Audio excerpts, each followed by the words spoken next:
उरणच्या 17 ग्रामपंचायती व उरण नगर परिषदेने थकवले MIDCचे 59 कोटी 30 लाख रुपयांचे पाणी बिल।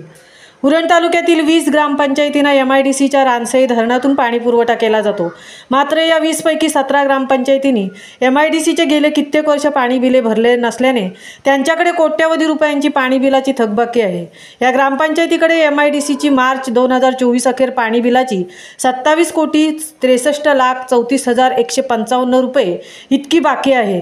तसेच उरण नगर परिषदेकडे 31 कोटी 67 लाख 5,171 रुपये इतकी थकबाकी आहे।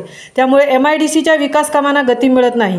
उरण तालुक्यातील औद्योगिक क्षेत्र आणि 20 ग्रामपंचायत हद्दीतील गावातील रहिवाशांना MIDCच्या माध्यमातून रानसई धरणातून पाणी पुरवठा करण्यात येत आहे। त्यासाठी थकबाकीदार ग्रामपंचायती या नागरिकांकडून नित्यनियमाने पाणीपट्टी वसूल करण्याचे काम करत आहेत।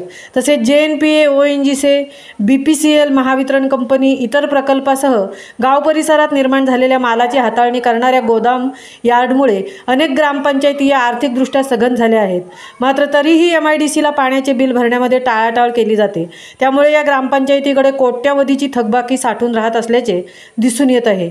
या ग्रामपंचायतींनी थकबाकी भरल्यास त्यांची मीटर नादुरुस्त दंड, मंजूर कोटा दंड, मीटर भाडे आणि विलंब शुल्क माफ करण्याचे MIDCने या अगोदर जाहीरही केले। मात्र ग्रामपंचायतीचे सरपंच व ग्रामसेवक हे जाणून बुजून पाणीपट्टी भरण्यासाठी चालढकलपणा करत आहेत। अशी बाब थकीत पाणीपट्टीच्या माध्यमातून समोर येत आहे। महामुंबईसह अनंत नारंगीकर, उरण।